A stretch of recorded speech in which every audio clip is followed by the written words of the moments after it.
I think I've found a new favourite book. So today I am going to review for you the Poisonwood Bible by Barbara Kingsolver.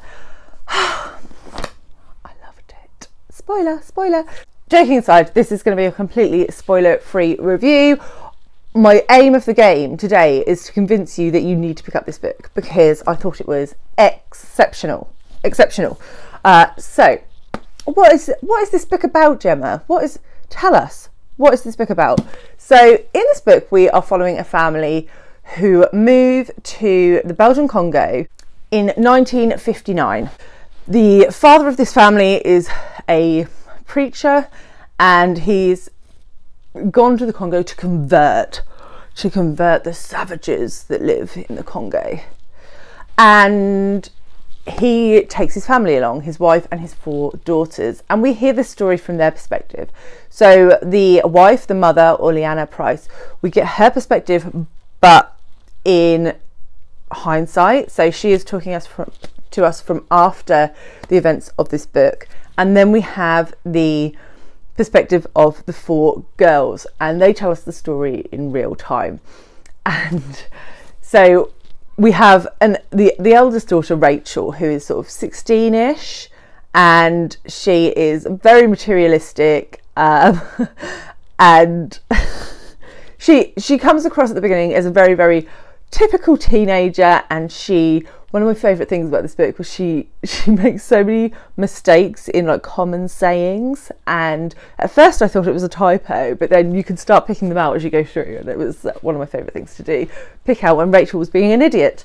So we have her, and then we have twin sisters Ada and Leah, and Ada was born with one side of her brain not fully developed, so one side of her body doesn't work as well as the other side. And then we have Leah, who is very enamoured by her father and believes everything that comes out of his mouth and is trying to really impress him and be his favourites.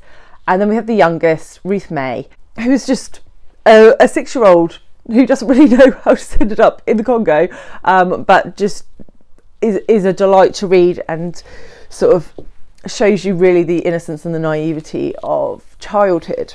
And so we follow these 5 characters, six characters, this family, as they travel to the Congo. And this book has a lot of themes around religion, obviously, about race and about family.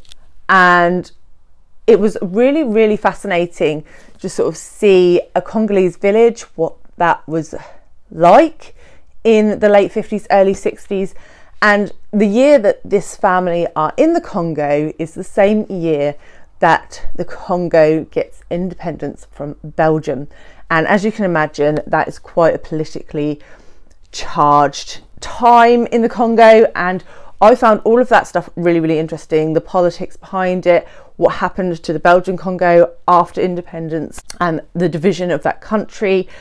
And yeah, on top of this, you have this little family in this little village who are sort of ignorant to everything going on around them, ignorant to the cultures of the people that they are living with.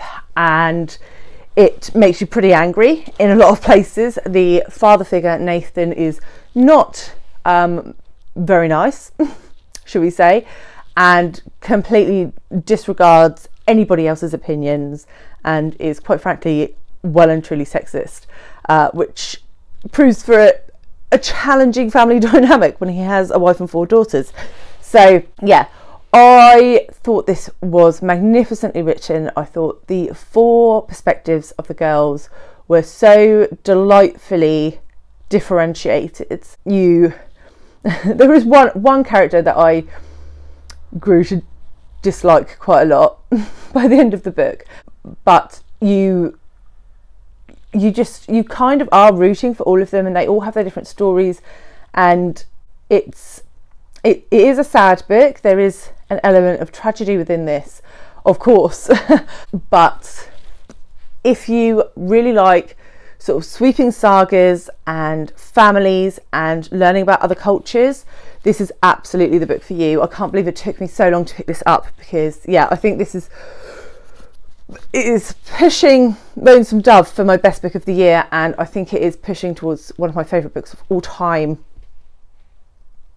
Absolutely, definitely pushing maybe my favourite book of all time, because it was just so stunningly written, and so eye-opening, and so it assessed white colonialism with a brutal eye, which I really appreciated. I do believe Barbara Kingsolver actually spent some time in an African village around sort of the 50s and 60s, and that's where she got the inspiration for this book. So yeah, basically, if you haven't picked this book up yet, if you have it on your shelf and you haven't picked it up yet, pick it up now. And if you haven't got it on your shelf, I suggest you order it right now. So yeah, in conclusion, the Poisonwood Bible by Barbara Kingsolver, 5 stars, pick it up.